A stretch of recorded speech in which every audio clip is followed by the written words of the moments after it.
Indians के against western societies में hate बढ़ रही है। 4 लफंगे प्लेन पर बैठ करके कहीं पहुंच जाएंगे और वहां जाकर ऐसे बर्ताव करेंगे जैसे उन्होंने वो जगह खरीद ली है। हम भूल ही जाते हैं कि अंग्रेजों का यहाँ आना आज से 300-400 साल पहले और हमारा अब यूरोप या अमेरिका जाना भाई बहुत अलग अलग बात है। हम वहाँ जाते हैं क्योंकि उनकी यूनिवर्सिटीज बेहतर है हमारी यूनिवर्सिटीज से, बहुत बहुत बेहतर है। हम वहाँ जाते हैं क्योंकि उनकी अर्थव्यवस्था बहुत बेहतर है हमारी अर्थव्यवस्था से, और फिर हम वहाँ जाकर बसना चाहते हैं क्योंकि वहाँ का हवा पानी बहुत बेहतर है, क्योंकि वहाँ का जो समाज है कहीं ज्यादा उदार है। वहाँ कुछ बोल देने पे या कह देने पे कोई आपकी गर्दन काटने नहीं आ जाएगा। So there are some videos of travel vloggers foreign countries जाते हैं। टर्की वाले में वो बंदा है जो साइड में फ़ोन लेके एक टर्किश वुमेन के साइड में चल के लिटरली वो बोल रहा है कि भाई इसको मैं कहाँ दबोचूँ एंड ऑल, ऐसे स्टेटमेंट्स पास कर रहा है वो। इंडियंस बिल्कुल भी हाइजीनिक नहीं है, प्लस हर जगह पे गंदगी मचा रहे हैं। There are few videos which is going viral जहाँ पे वो लोग रास्ते में कचरा फेंक रहे हैं। ये फैक्ट्स हमें नहीं समझ में आते कि अभी हम खड़े कहाँ पर, एक बार समझ जाओ खड़े कहाँ पर हो। पर हवाई एक बुलबुला बनाकर उसमें कहना कि मैं ही विश्वगुरु हूँ, मैं ही श्रेष्ठ हूँ। हम सचमुच विश्वगुरु नहीं बनना चाहते, हम बस दावे करना चाहते हैं बड़े बड़े। नमस्ते आचार्य जी। मेरा सवाल लैक ऑफ सिविक सेंस के ऊपर है, इंडियंस का स्पेशली। अभी रिसेंटली बहुत सारे वीडियोस मैंने फ्लोट होते हुए देखे हैं यूट्यूब या फिर other social media channels also. I would like to break it in 3 points, जिसमें ना so there are some videos of travel vloggers जो फॉरेन कंट्रीज़ जाते हैं and then they are behaving little abusive with the girls out there. And वो लोग क्या करते हैं, उसका वीडियो भी निकाल करके उसको वो लोग they put it on their social media. तो one video which is going very viral, 2 videos actually, one is from Turkey and one is from Thailand. Turkey वाले में वो बंदा है जो साइड में फ़ोन लेके एक टर्किश वुमेन के साइड में चल के लिटरली वो बोल रहा है कि भाई इसको मैं कहाँ दबोचूँ एंड ऑल, ऐसे स्टेटमेंट्स पास कर रहा है वो। And similarly from Thailand.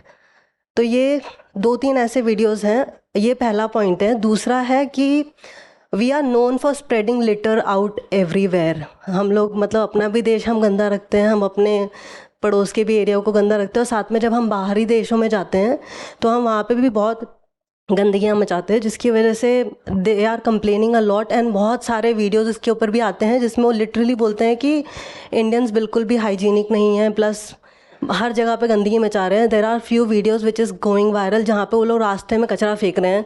एक बहुत ही सैड वीडियो है जिसमें one person is shitting on the bus stop, so that's another case. And third thing is I want to understand like you know this हमारे जितने भी त्योहार हैं वो बहुत ही वाइब्रेंट है, बहुत लाउड है, एंड मतलब हम लोग सेलिब्रेट करते हैं, वो सब ठीक है, बट जिस तरीके से इनको सेलिब्रेट किया जाता है and at the same time हम उसी चीज़ को बहुत प्राउडली दूसरे कंट्रीज़ में भी जाकर के उतने ही शोर शराबा के साथ जो सेलिब्रेट करते हैं, दैट इज़ ऑल्सो वेरी मतलब that is also a problem for them and they are like kind of doing mass protest. तो ऐसे बहुत सारे मास प्रोटेस्ट हो रहे हैं अक्रॉस द वर्ल्ड। बहुत सारे मास प्रोटेस्ट इमिग्रेशन को भी लेकर के हो रहे हैं क्योंकि बहुत ज़्यादा नंबरों में हम जा रहे हैं and at the same time we claim कि हम लोग विश्व गुरु हैं। तो मैं आपसे थोड़ा समझना चाहती हूँ कि हाउ कैन वी इम्प्रूव, हम एज अ सोसाइटी कलेक्टिवली हम कैसे इम्प्रूव कर सकते हैं। ये जो हम लोग शोर शराबा कर रहे हैं और साथ साथ में विदेशों में जाकर के गरबा करना हर जगह पे, बहुत सारे वीडियोस आ रहे हैं जिसमें लोग बुर्ज खलीफा पे गरबा कर रहे हैं, फिर एयरपोर्ट्स पे लिटरली रिक्वेस्ट कर करके, जबकि उनको मना किया जा रहा है तो भी वो बहुत ज़बरदस्ती करते हैं और फिर करते ही हैं फाइनली। तो आई मीन ये जो हम प्राउड हैं अबाउट दीज कल्चर, जिसके बारे में हमें, जिसकी सही चीज़ की जगह गलत चीज़ पहुंच रही है। और ऐसा आपने पहले भी बोल रखा है कि भारत एक ऐसा देश है जो ज्ञान का एकदम पालना रहा है, यहाँ पे सारे ज्ञानी भी रहे हैं, और एट द सेम टाइम हमारे पास ऐसे भी लोग हैं जो सिर्फ ऐसे काम कर रहे हैं जो लिटरली बदनाम करने वाली चीज़ है। तो पालना कभी रहा होगा, ये तो कुछ नहीं है इसमें, मतलब ताज्जुब की क्या बात है। आप सवाल किस दिशा से है? जिसकी आदत है अपना घर गंदा रखने की वो कहीं भी जाएगा गंदा रहेगा। हमारी उम्मीद क्यों है कि हम कहीं और जाएंगे तो दूसरा व्यवहार करेंगे। हाँ, कई दशकों से हमें एक मॉडल माइनॉरिटी के तौर पर देखा जाता था विदेशों में, हम एसिमिलेट हो जाते थे, जिस जगह जाते थे उनके नियम कायदे सीख लेते थे, वहाँ पर जाकर उपद्रव नहीं करते थे, मार पिटाई नहीं करते थे, गुंडागर्दी नहीं करते थे, व्यवस्था से रहते थे, सलीके से। तो एक मॉडल माइनॉरिटी हमको कहा जाता था। पर वो सब इसलिए थोड़ी था कि हम भीतर से बदल गए थे। वो सब इसलिए था क्योंकि हम डरे हुए थे, क्योंकि हमारी गरज थी ज्यादा, क्योंकि हम अपनी नाजुक हालत जानते थे। We were conscious of our fragile situation, कि देश में बहुत गरीबी है और अब यहाँ आए हैं बाहर, तो एक मौका मिला है उस गरीबी से बचने का। अगर यहाँ हमने गड़बड़ करी तो कोई भविष्य नहीं है हमारे लिए। तो ये सब बातें पता थी। तो डर के कारण, और कह सकते हैं कि लालच के कारण, हम जरा सलीके से रहा करते थे। पर ज्यादातर लोगों का केंद्र थोड़ा ही बदल गया था।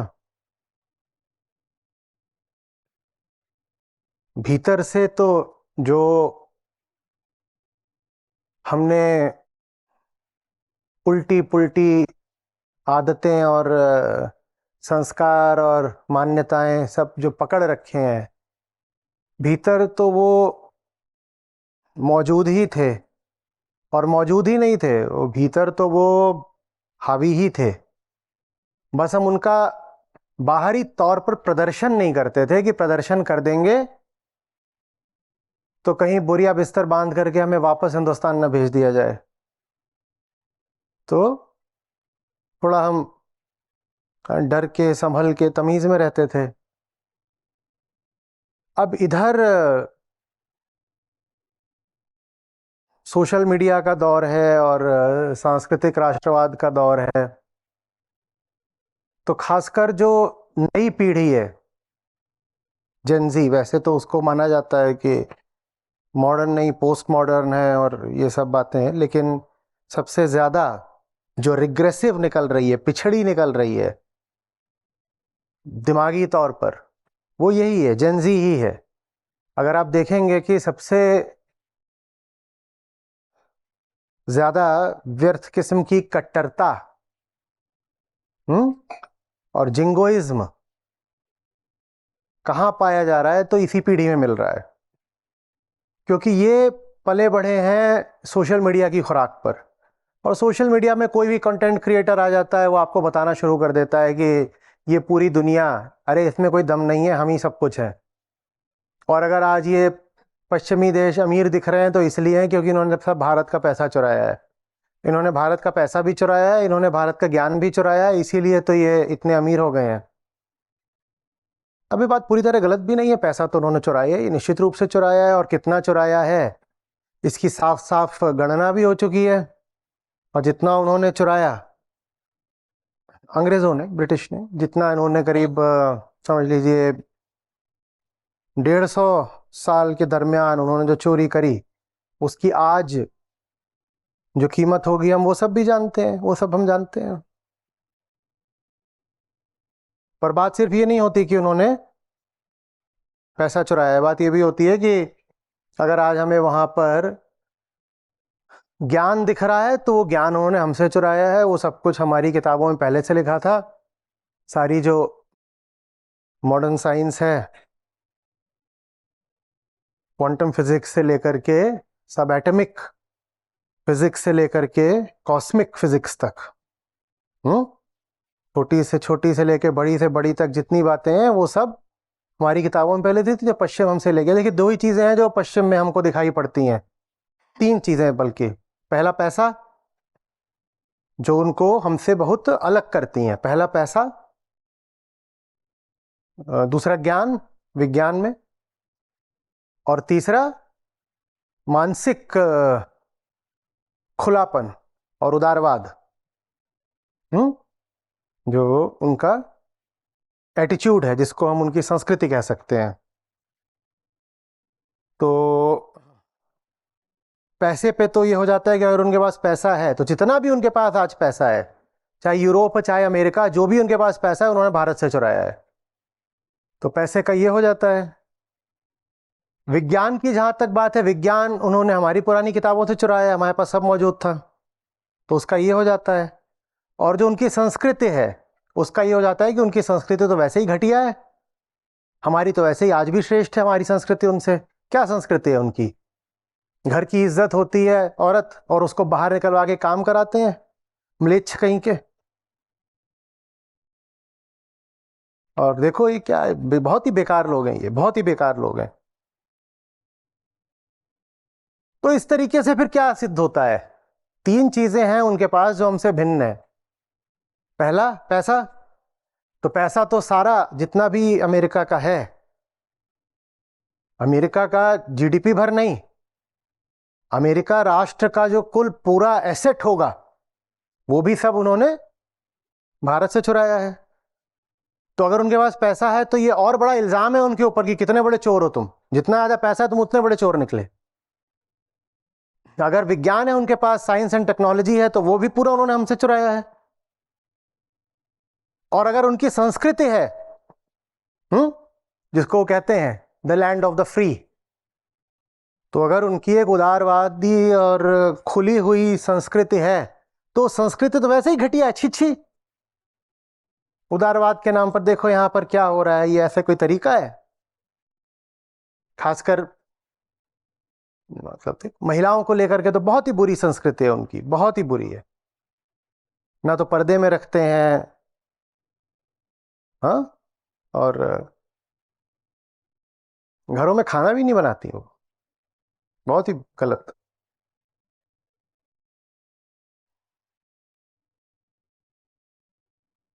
तीनों बातें मिला करके फिर सिद्ध क्या हो गया? बहुत ही घटिया लोग हैं वहां, बहुत ही घटिया लोग हैं। और फिर बहुत ही घटिया लोग हैं तो पहले जैसे व्हाइट मैन्स बर्डन होता था, ब्राउन मैन्स बर्डन है। व्हाइट मैन्स बर्डन समझते हो? जब ये सब यहां से आए, अंग्रेज वगैरह, अंग्रेज, डच, फ्रेंच, पुर्तगाली, ये लोग आए थे, तो उन्होंने कहा ये सब असभ्य अशिक्षित लोग हैं, भूरे लोग, और इन्हें कुछ आता जाता नहीं है, और ये पता नहीं क्या करते हैं, मूर्तियों की पूजा करते रहते हैं, इन्हें कुछ पता नहीं है। मैकॉले ने कहा था कि इनका जो पूरा ज्ञान है, वो हमारी लाइब्रेरी की किसी साधारण की सी शेल्फ में रखी दो चार किताबों के ज्ञान से भी कम है। बोले इनका जो पूरा ज्ञान है इस पूरे देश का, उपमहाद्वीप का सारा ज्ञान एक तरफ रख लो, और हमारी कोई साधारण सी लाइब्रेरी की कोई साधारण सी शेल्फ ले लो, उस पर दो चार किताबें ले लो, हमारा ज्ञान इतना श्रेष्ठ है। तो जो बात उन्होंने कही थी, और फिर उन्होंने कहा कि व्हाइट मैन्स बर्डन है। व्हाइट मैन्स बर्डन क्या कि एक ये जो व्हाइट मैन है उसकी रिस्पॉन्सिबिलिटी है कि अब इन भूरे लोगों को सिविलाइज करे, इन्हें कुछ आता जाता नहीं, इन्हें कपड़े पहनने की भी तमीज नहीं है। तो वैसे ही हमने ब्राउन मैन्स बर्डन अपने ऊपर ले लिया है कि अब हम तुम्हारे यहां आ रहे हैं, तुम घटिया लोग हो, तो अब हम तुम्हें कुछ तौर तरीके सिखाएंगे।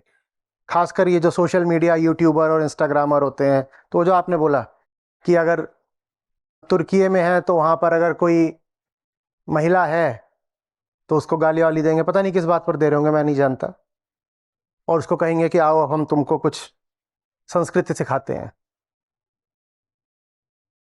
समझ में आ रही है बात? और ये सारी बात कह कौन रहे हैं? जिन्होंने इकोनॉमिक्स नहीं पढ़ी, तो वो नहीं जानते कि एक्चुअली कितनी वेल्थ का ड्रेन हुआ था भारत से ब्रिटेन को, वो नहीं जानते। बस उन्होंने उन्हें पता है ऐसे, हम सोने की चिड़िया थे, अंग्रेज आए सोना ले गए। ये कुल मिला करके इकोनॉमिक्स का उनका पूरा ज्ञान है। दूसरों अपनी इकोनॉमिक्स बताओ, हम सोने की चिड़िया थे, अंग्रेज आए, सारी चिड़िया सोना सब, ये उनकी इकोनॉमिक्स है, ये पूरी उनकी थीसिस है। इस पर इनको डॉक्टरेट अवार्ड हो जानी चाहिए। लेकिन ये बात मन में तो बैठ ही गई है कि हम विश्व गुरु ही नहीं, हम विश्व सेठ भी थे। और ये सब आए और हमारा सारा पैसा लूट गए। अब ये लूट गए तो जब उनके यहाँ जाएंगे तो उनको गाली देंगे ना, उनको गाली देंगे। और इनको ज्ञान वगैरह तो कुछ आता ही नहीं है, इन्हें क्या पता, ज्ञान तो सारा हमें है। और ज्ञान माने अभी आध्यात्मिक ज्ञान की बात नहीं हो रही, ये साइंस टेक्नोलॉजी सब ये क्या जानते हैं। साइंस टेक्नोलॉजी, इंटरनेट हमसे पूछो, प्राचीन काल में हमारे यहाँ था। हमारे यहाँ सब कुछ प्राचीन काल में होता है। आप कहीं भी कोई मंदिर वगैरह बनता देखें, वो बनेगा उसके बाद उस पर लिख देंगे प्राचीन मंदिर। हमारे यहाँ सब प्राचीन है। मैं बड़ी झंझट में रहता हूं, प्राचीन माने क्या, कितना, 100, 200, 6 महीने। यहां तो 6 दिन पुराना भी प्राचीन है। क्या प्राचीन काल में हमारे पास सारा ज्ञान था, ये सब आए इन्होंने हमारी किताबों से ही तो चुराया, इन्हें क्या। तो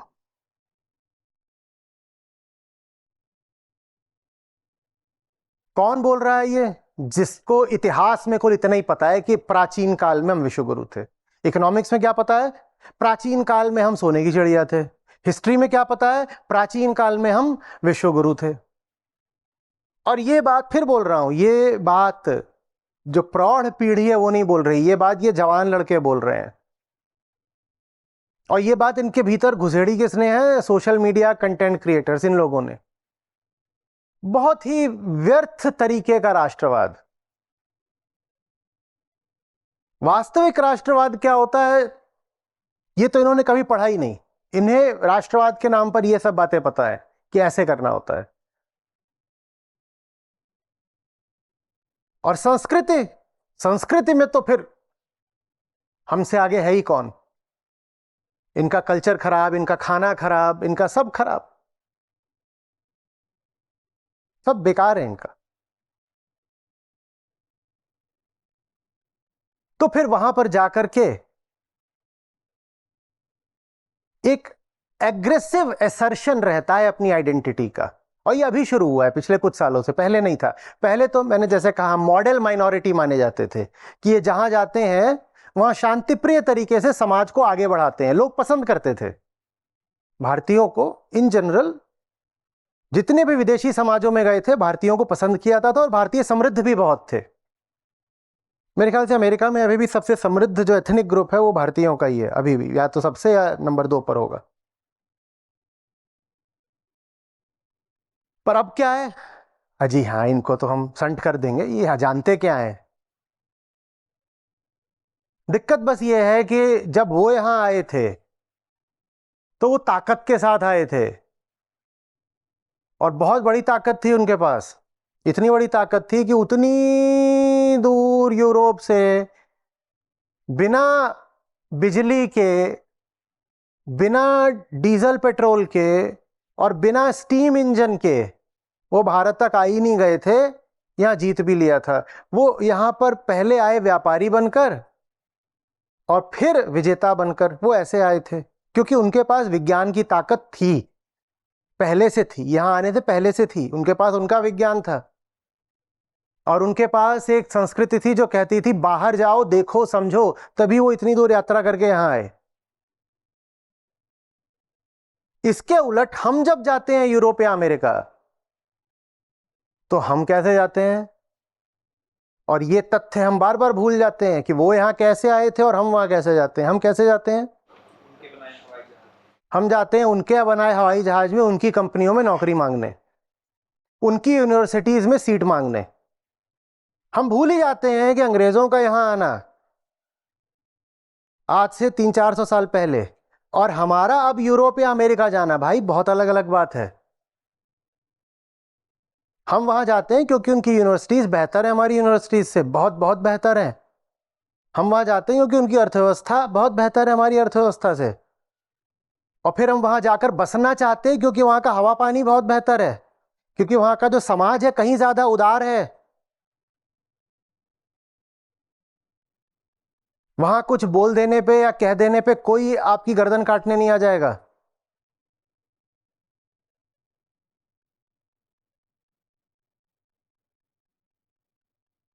लेकिन ये आश्चर्यों में आश्चर्य है कि ये जो नई पीढ़ी निकली है इसका फैक्ट से तो कोई ताल्लुक ही नहीं है। इसको पता क्या है, बस यूट्यूबर कोई यूट्यूब में भी तो फिर भी 20 मिनट या आधे घंटे 1 घंटे का वीडियो डलेगा। इंस्टाग्राम 1 मिनट में ये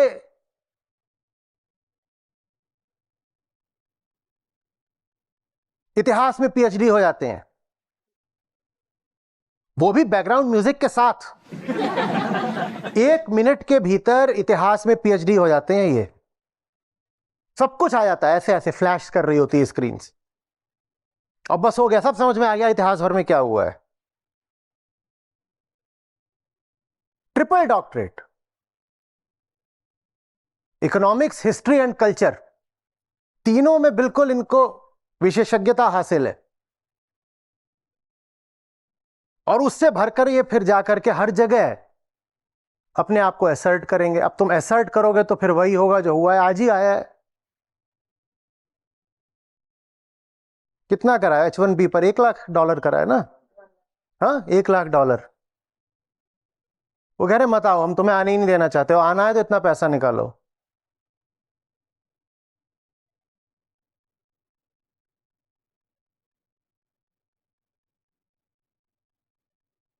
वो समय दूसरा था जब हमारे एक्सपोर्ट्स इतने कीमती होते थे कि हमारे एक्सपोर्ट्स के लिए यूरोप के देश मर रहे होते थे, आपस में कॉम्पीट कर रहे होते थे कि इंडिया से जो ट्रेड लाइन से उन्हें कंट्रोल कौन करेगा। वो दूसरा समय था। आज हमारे एक्सपोर्ट्स की हालत है कि अमेरिका कहता है टैरिफ लगा देंगे, हमें तुम्हारा एक्सपोर्ट चाहिए नहीं।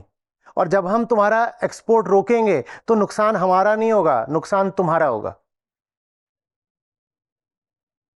अमेरिका इतनी टैरिफ क्यों लगा पा रहा है? क्योंकि कह रहा है कि तुम्हारा एक्सपोर्ट हमारे यहाँ नहीं आएगा तो और कई रिप्लेसमेंट्स हैं। तुम जो हमें एक्सपोर्ट करते हो वो एक्सपोर्ट चाइना से भी आ सकता है, पाकिस्तान से भी आ सकता है, बांग्लादेश से भी आ सकता है, वियतनाम से भी आ सकता है। वास्तव में हमारे एक्सपोर्ट रुके हैं तो इन सब देशों को फायदा हो गया है। बोले तुम जो एक्सपोर्ट कर रहे हो इतनी बड़ी चीज है ही नहीं, वो कोई भी और एक्सपोर्ट कर देगा। लेकिन हम तुम्हें जो दे रहे हैं डॉलर, वो तुम्हारे लिए बड़ी चीज है। और तुम्हें जो एम्प्लॉयमेंट जनरेट हो रहा है हमें एक्सपोर्ट करके, वो बड़ी चीज है, नुकसान तुम्हारा होगा। अमेरिका ने ये सब कैलकुलेशन करा, तभी वो फिर आकर के टैरिफ ठोक पाया। ये फैक्ट्स हमें नहीं समझ में आते कि अभी हम खड़े कहां पर है। एक बार समझ जाओ खड़े कहां पर हो, तो फिर वहां से आगे निकला जा सकता है, फिर वहां से उन्नति तरक्की हो सकती है। पर हवा हवाई एक बुलबुला बनाकर उसमें कहना कि मैं ही विश्व गुरु हूं, मैं ही श्रेष्ठ हूं, अपना ही अपमान करवाना है तो करो ये सब।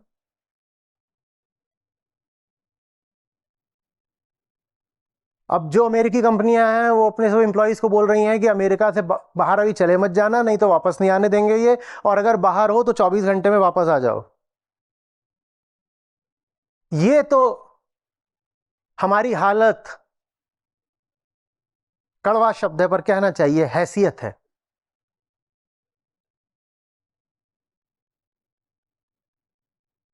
यहां तक कि जो लोग अब बहुत बहुत सालों से वहां पर रह रहे हैं, पासपोर्ट भी उठा लिया वहां का, वो बेचारे भी कांप रहे हैं कि हमारा भी पता नहीं क्या हो जाए। क्योंकि उनका घर परिवार बच्चे कोई भारत आना नहीं चाहता। उन्होंने देखा है कि यहां क्या है वहां क्या है, लेकिन उसके बाद भी हम बदलना नहीं चाहते, सुधरना नहीं चाहते। हम सचमुच विश्वगुरु नहीं बनना चाहते, हम बस दावे करना चाहते हैं बड़े बड़े।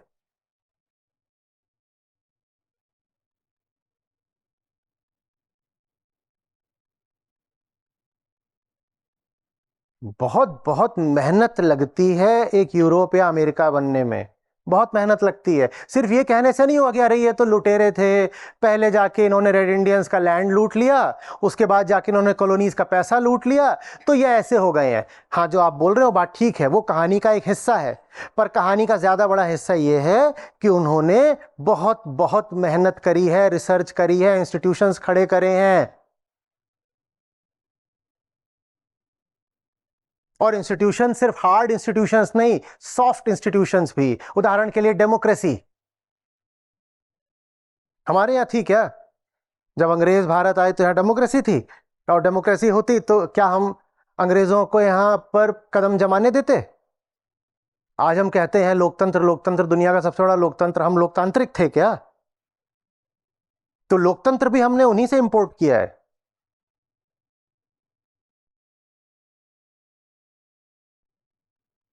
हमें अपनी कमजोरियां देखनी ही नहीं है, हमें ये कहना है हम जैसे भी हैं हम ही हैं। ठीक है, तुम ये कह सकते हो, देश के अंदर नारा लगा सकते हो, देश के अंदर तो वो पीटे जाएंगे मेरे जैसे लोग जो आकर के बताएंगे कि तुम ये जो कर रहे हो ये काम खोखला है। लेकिन यही काम जो तुम देश के भीतर कर रहे हो, नारेबाजी और छा जाना, यही काम करते करते तुम इस भुलावे में आ जाते हो कि ये काम बढ़िया है, तो तुम यही काम फिर जाकर विदेशों में करना शुरू कर देते हो, फिर बहुत बहुत पीटे जाते हो। फिर उसके वीडियो बनते हैं और आते हैं कि अरे देखो भारतीयों के साथ बड़ा अन्याय हो रहा है, बाहर गए हैं तो पीटे जा रहे हैं। तुम्हें किसने कहा था कि गलतफहमी में रहो कि अमेरिका भी भारत है, और भारत में आकर के तुम बदतमीजियां कर लेते हो, गंदगियां कर लेते हो, कुछ भी कर लेते हो, तुम्हें कोई रोक नहीं सकता, बल्कि जो रोकने आए पुलिस उसको उठा ले जाएगी, क्योंकि तुम्हारी धार्मिक भावनाएं आहत हो जाएंगी, तुम्हें रोका जाएगा। तो हम तो सेंटिमेंट के लोग हैं भाई। कोई कुछ भी बदतमीजियां कर रहा हो, आप उसको रोकने जाओ तो तुरंत हो जाएगा आपने इसकी धार्मिक भावनाएं आहत करी हैं, तुरंत आप पकड़े जाओगे। पर यही काम वो बाहर भी कर लेते हैं। रात में 2 बजे बहुत जोर जोर से लगा दिया डिवोशनल म्यूजिक, पुलिस पकड़ के ले गई। अब बाहर नहीं आने को हो रहे, बेल नहीं मिल रही, कह रहे हिंदुस्तान में तो ये करते थे तो किसी की हिम्मत नहीं थी पुलिस को बुला ले, और कोई पुलिस को बुला ले तो अगले दिन वो घर में ना मिले, क्योंकि पुलिस को बुलाया उसने तो पुलिस उसी को उठा ले गई कि तू क्या कर रहा है, एंटी सोशल एलिमेंट। लोग क्या अपने अब धर्म का सेलिब्रेशन भी नहीं कर सकते रात में 3 बजे? इतना ही तो किया है कि रोड ब्लॉक कर दी है सारी, इतना ही तो करा है कि ढन ढन ढन ढन कर रहा है, इतना ही तो करा है कि धर्म के नाम पर बिल्कुल अश्लील किस्म के गाने और नाच चल रहा है, यही तो करा है, इसमें क्या बुराई है? और तू शिकायत कर रहा है, चल तू अंदर चल। तो वही आदत लग गई है, सोचा पूरी दुनिया ही ऐसी है तो बाहर जाकर भी यही सब करना शुरू कर दिया। अब बाहर ये सब शुरू कर दिया तो अब खबरें आ रही हैं कि इंडियंस के अगेंस्ट वेस्टर्न सोसाइटीज में हेट बढ़ रही है। और अगर इंडियंस के अगेंस्ट वेस्टर्न सोसाइटीज में हेट बढ़ रही है तो हम इसके लिए भी वेस्टर्न सोसाइटीज को हेट कर रहे हैं कि ये सब रेसिस्ट हैं, और इंडियंस की जो सक्सेस है ना उससे जल रहे हैं, जलते हैं, हमसे जलते हैं। तभी तो हम जब वहां जा रहे हैं तो ये हमें हेट कर रहे हैं।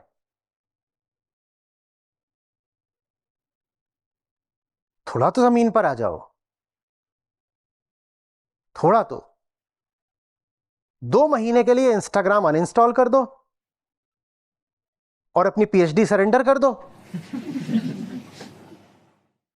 थोड़ा सा इस बात के लिए स्थान बनाओ कि शायद तुम हिस्ट्री में पीएचडी नहीं हो, कि शायद ये जो पॉडकास्ट्स में सब हिस्टोरियन बन के आते हैं इन्हें हिस्ट्री का कखगा नहीं पता है। ये जो हिस्टोरियन बन के आ रहे हैं किस यूनिवर्सिटी के प्रोफेसर हैं? किस यूनिवर्सिटी के बताओ तो? किसी यूनिवर्सिटी के नहीं, हाँ वही व्हाट्सएप यूनिवर्सिटी बस। पर ये आते हैं और वहां पॉडकास्ट में बैठ जाएंगे और बिल्कुल इनको 4K 8K में रिकॉर्ड किया जाएगा और सामने वो बैठा होगा, वो ऐसे ऐसे करके इनकी बातें सुनेगा और आपको लगेगा कि ये, और उसका पॉडकास्ट का टाइटल दिया जाएगा the real Indian history that was hidden from you, और आप कहोगे ये है असली हिस्ट्री। और वो तो 1 घंटे का फिर भी पॉडकास्ट होगा, उसकी 1 मिनट की क्लिप में आप पीएचडी हो जाते हो।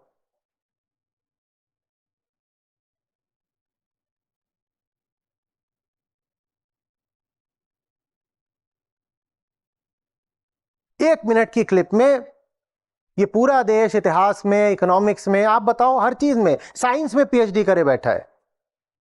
जो बीए फेल है वो आके बता रहे हैं कि हमारे यहां पे क्वांटम मैकेनिक्स में, पुराणों में बहुत रिसर्च है।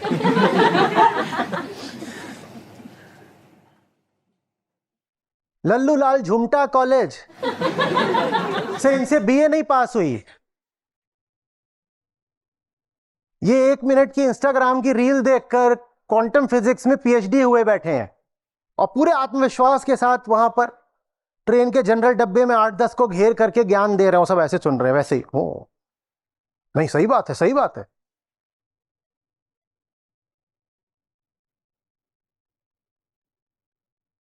देखिए, जो क्वांटा है ना, देखिए क्व पट्टा, तो इसका संबंध कुंडलिनी शक्ति से है।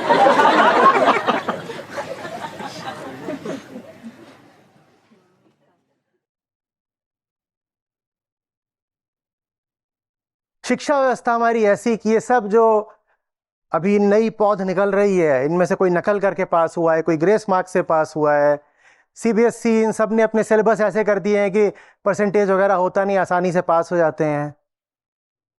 तो एकेडमिक रिगर कुछ रहा नहीं है, एकेडमिक रिगर कुछ रहा नहीं है, तो अपने इधर उधर से कहीं से कुछ पढ़ लिया, कुछ सुन लिया, उसी को ये साइंस मानते हैं, उसी को इकोनॉमिक्स मानते हैं, और उसी को जाकर के फिर ये फॉरेन सॉइल पर असर्ट करना शुरू कर देते हैं, और फिर पीटे जाते हैं। मैं नहीं कह रहा वहां लोग दूध के धुले हुए हैं, वहां बिल्कुल रेसिज्म है, पर उनकी वो जाने, हम तो ये जानना चाहते हैं कि चाहे भारत हो चाहे अमेरिका हो, हम उपद्रव कर क्यों रहे हैं और किस बिना पर। और हमारा जो उपद्रव है ये बिल्कुल खोखला है, हम कोई भगत सिंह राजगुरु वाली क्रांति थोड़ी कर रहे हैं। भगत सिंह बहुत पढ़े लिखे आदमी थे, तब जाकर के वो क्रांति कर पाए।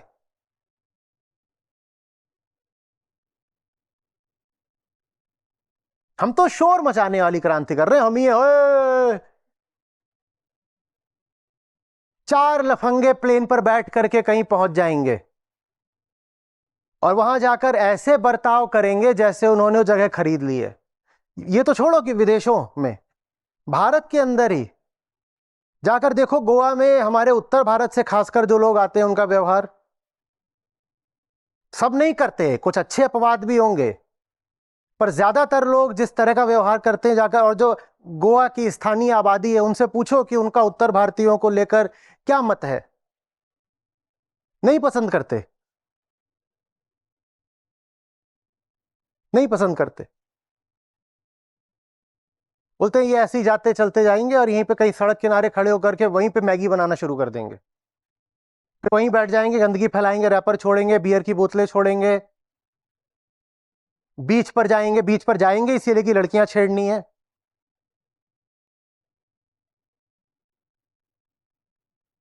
अब गोवा अपना है तो वहां के लोग बहुत ज्यादा फिर प्रतिकार नहीं करते, पर बाहर यही हरकत करोगे और फिर पीटे जाओ तो ताज्जुब क्या है।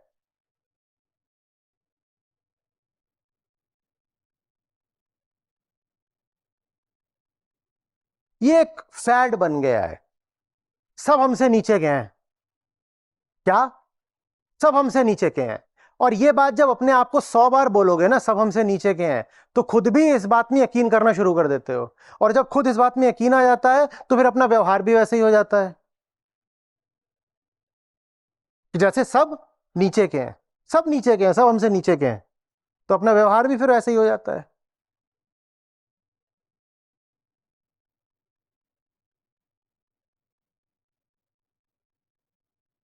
पूरी दुनिया हमारे इशारे पे चलती है।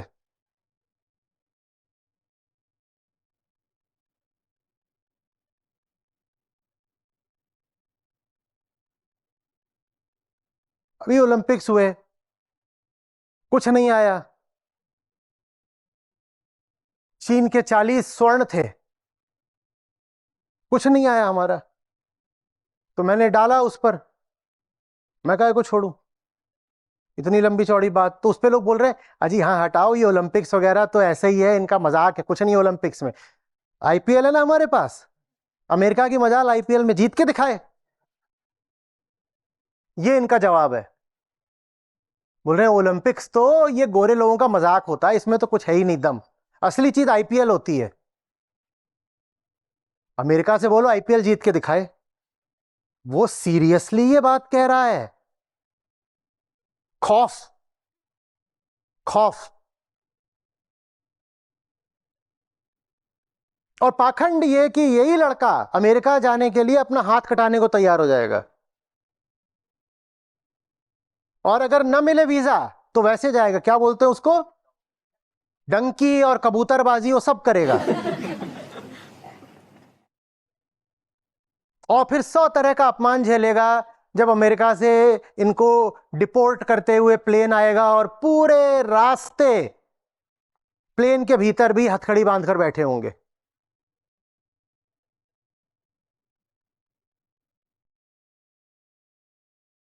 देखो, लाख बुराइयां हैं पश्चिम में, बिल्कुल है, और कभी मुद्दा छिड़ेगा पश्चिम की बुराइयों का तो करेंगे विस्तार में चर्चा।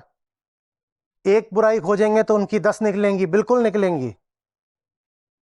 पर पहले जरूरी होता है अपने गिरेबान में झांकना।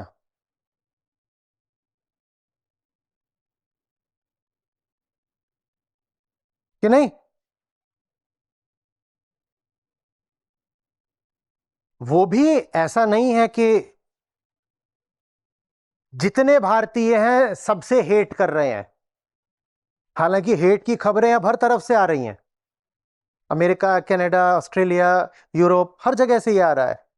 ब्रिटेन जैसी जगह है जहां पर सबसे पहले भारतीयों ने जाना शुरू करा था, जब हमने भारत से बाहर निकलना शुरू करा तो ब्रिटेन उन पहले देशों में था जहां पर हम जा करके सेटल हुए। तो लगभग अब एक शताब्दी बीत चुकी है। जो पहले इंडियन इमिग्रेंट्स थे उनकी एक शताब्दी होने को आ रही है, 1925 से 2025।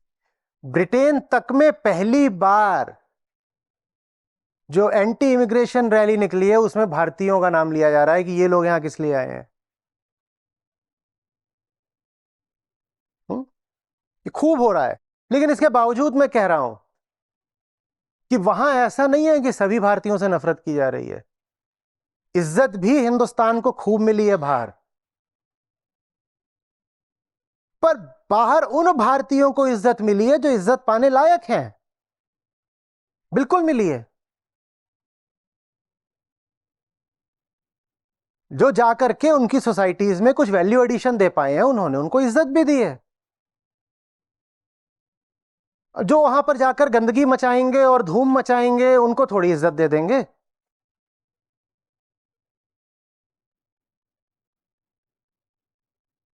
अगर वो इज्जत ना दे रहे होते, अगर वो अन्याय ही कर रहे होते, तो हमें ये फक्र करने का मौका कैसे मिलता कि इंडियन ओरिजिन के इतने लोग पॉलिटिकली पावरफुल हो गए वहां पर, या कि इतने कॉरपोरेशंस में टॉप पोजीशंस पर पहुंच गए। इसका मतलब ये है कि डिस्क्रिमिनेशन तो नहीं कर रहे ना वो। एक डेमोक्रेटिक प्रोसेस में अगर भारतीय मूल का कोई व्यक्ति कोई पोजीशन पा रहा है तो इसका मतलब वहां बहुत सारे लोगों ने उसको वोट दिया है और गोरे लोगों ने ही वोट दिया है। तो ऐसा तो नहीं है कि वो तय करके बैठे हैं कि हमें इन भूरे लोगों के अगेंस्ट डिस्क्रिमिनेट करना है। ऐसा तो नहीं होगा, ऐसा तो नहीं होगा ना।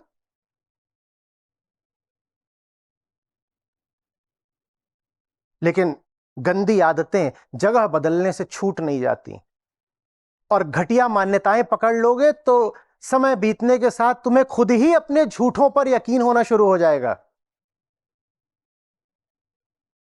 और ये बड़ी खतरनाक हालत होती है। तुमने पहले झूठ पकड़ा, फिर उस झूठ को अपने से इतनी बार दोहराया कि वो झूठ तुम्हारे लिए सच बन गया, और अब उसी सच के अनुसार तुम्हारा व्यवहार हो गया। और अब उस व्यवहार पर जब किसी की प्रतिक्रिया आती है तो तुम दंग रह जाते हो कि अरे, मैं गंदगी ही तो फैला रहा हूं, ऐसा क्या हो गया।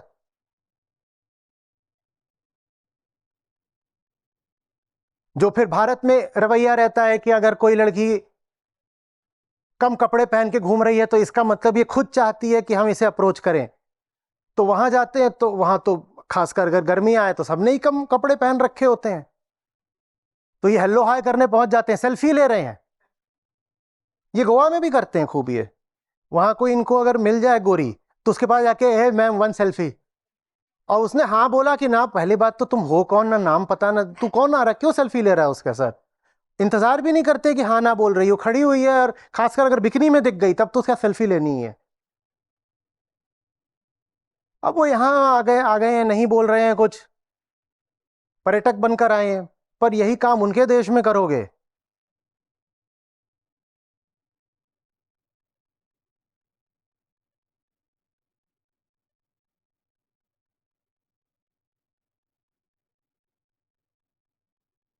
हाँ, बिल्कुल। अतीत में हम ज्ञान का पालना रहे हैं, बिल्कुल रहे हैं, पर ज्ञान पर यह देश अब चल कहां रहा है। हम तो अब भावना पर चलने वाले हैं ना, ज्ञान और भावना इकट्ठे थोड़ी चलते हैं। हमको तो बहुत अच्छा लगता है, हम सेंटिमेंटल लोग हैं, कुछ बोलना नहीं, हम सेंटिमेंटल लोग हैं।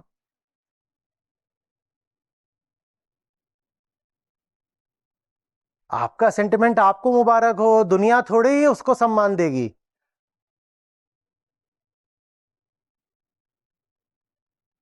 और बिल्कुल हमारा फर्ज बनता है कि हम दोबारा हर क्षेत्र में दुनिया में चमकें, और ऐसा चमकें कि दुनिया को रोशनी दें और राह दिखाएं। बिल्कुल बनता है फर्ज हमारा, हमें करना चाहिए ऐसा।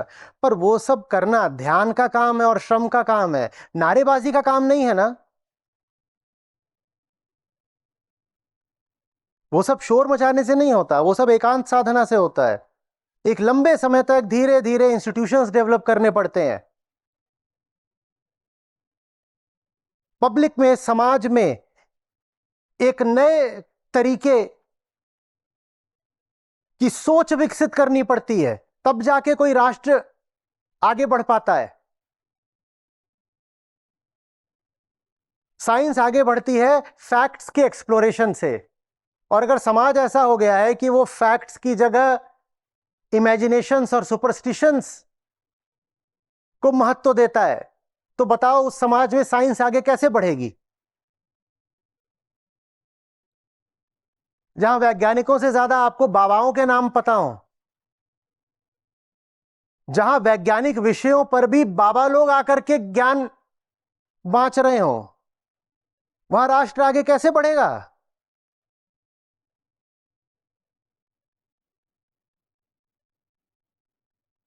इस समय पर आपको भारत के कितने शीर्ष वैज्ञानिकों के नाम पता है, या एकेडमिशियंस के नाम पता है, या इकोनॉमिस्ट्स के नाम पता है, बताइए।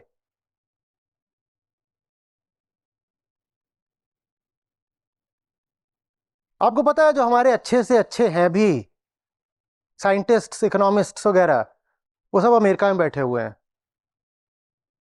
यहां ना उनके लिए इंस्टीट्यूशन है और ना रिकॉग्निशन है।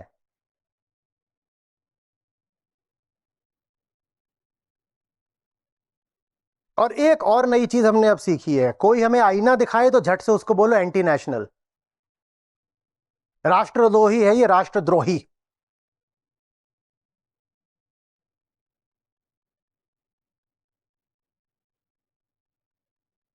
एक बहुत अनपढ़ किस्म की भीड़ है जो भारत के राष्ट्रीय जीवन पर छाती जा रही है, और ताकत उसकी बस बढ़ती ही जा रही है।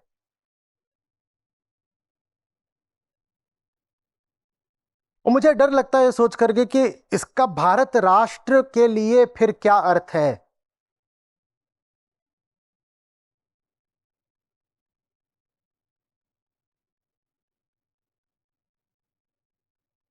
आज से 10-20 साल पहले जब मैं स्कूल कॉलेज में था तो मैं देखता था कि लोगों को बुरा लगता था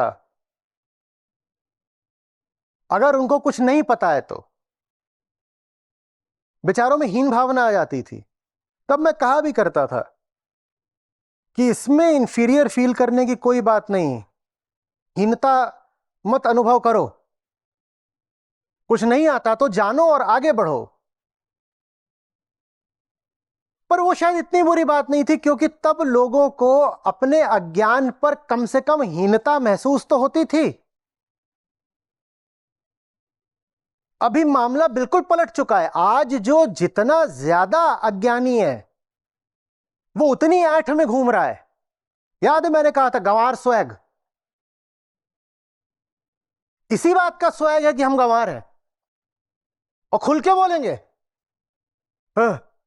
ऐसा हम कुछ ना था, बस मार देंगे हम और तू कुछ ना कर पाएगा, पुलिस हमारी है। बस ये है। वहां धौंसी इस बात की है कि हम अज्ञानी हैं, हमें कुछ नहीं आता, बात मत करना हमसे बहुत। तो कहां तो वो समय था कि किसी को कुछ नहीं आता था तो बेचारा लुक छिप के बच के चलता था, उसको कहना पड़ता था कि नहीं आता तो कोई बात नहीं, डरो नहीं, शिक्षा हासिल करो, जानकारी बढ़ाओ, तुम भी आगे बढ़ सकते हो। वहां से हम यहां पर आ गए हैं जहां ये एक तरह की उपलब्धि बन गया है, क्वालिफिकेशन बन गया है, मेडल बन गया है। क्या कि हम गंवार हैं। दूर हट जा। सड़क भी हमारी है, समाज भी हमारा है। मार देंगे।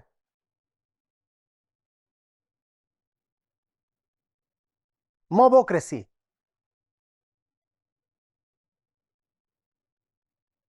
और जो सब पढ़े लिखे लोग हैं वो अपनी भद्रता के बोझ तले दबे हुए हैं। हम शालीन लोग हैं, अब हम गुंडों के सामने थोड़े ही पढ़ेंगे। नहीं साहब, चीजें बहुत बदल गई। सचमुच अगर भारत से प्रेम हो तो गुंडों के सामने अब पढ़ना पड़ेगा। नहीं तो भारत क्या हम गुंडों को सौंप देना चाहते हैं? पूछ रहा हूं आपसे, इतिहास जवाब मांगेगा। अपने राष्ट्र से प्रेम है कि नहीं? तो किसके सुपुर्द कर देना चाहते हो उसको? पीछे क्यों हट जाते हो? सड़क क्यों छोड़ देते हो? हक क्यों छोड़ देते हो?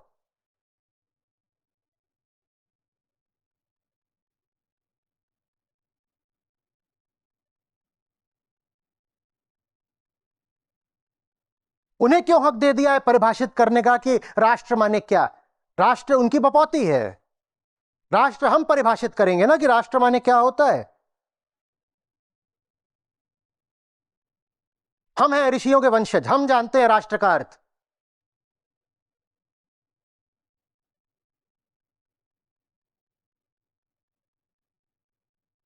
तुम्हारे यहां तो थोड़ी सौंप देंगे राष्ट्र को।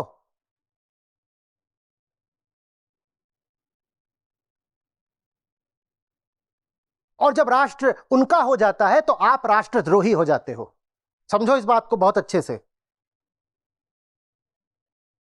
इन मूर्खों का हो जाएगा अगर राष्ट्र, तो आप तो सिर्फ राष्ट्रद्रोही ही कहला सकते हो फिर।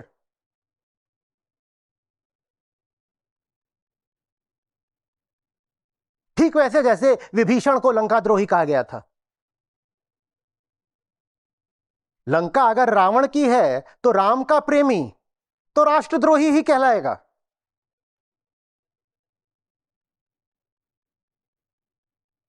ये सज्जनता हमें ले डूबी।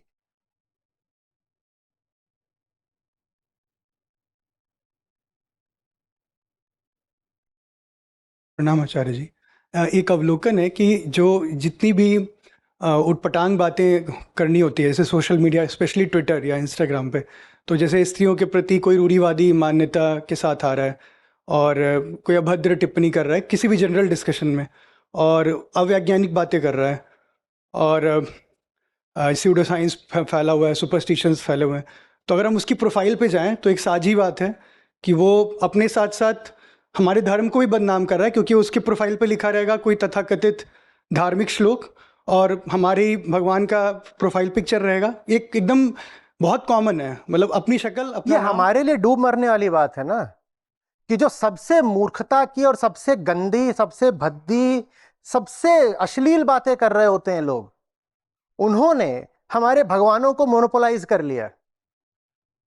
उन्हीं के प्रोफाइल पे सबसे ज्यादा लिखा रहेगा सनातनी। सनातनी लिखने का हक हमें है ना। गीता को जिंदगी हम अर्पित कर रहे हैं ना, पर सनातनी उनकी प्रोफाइल पर लिखा रहेगा।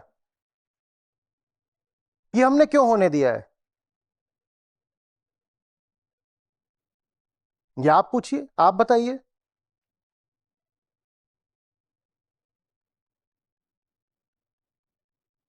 और मेरे मामले में तो ये निश्चित है, कोई अगर आकर मुझे गाली गलौज कर रहा है, कुछ भी नहीं करना है, आप उसकी प्रोफाइल पे जाइए, लगभग 100% तय है कि वहां पर आपको कोई श्लोक मिल जाएगा कि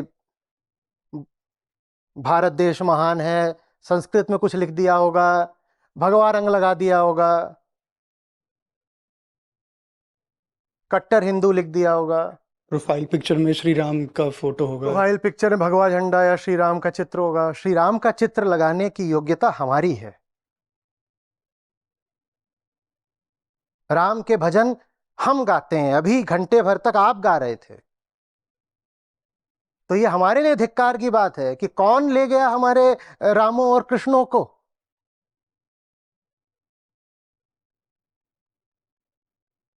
ऊंचे से ऊंचे जो नाम थे वो हमने किसके सुपुर्द कर दिए।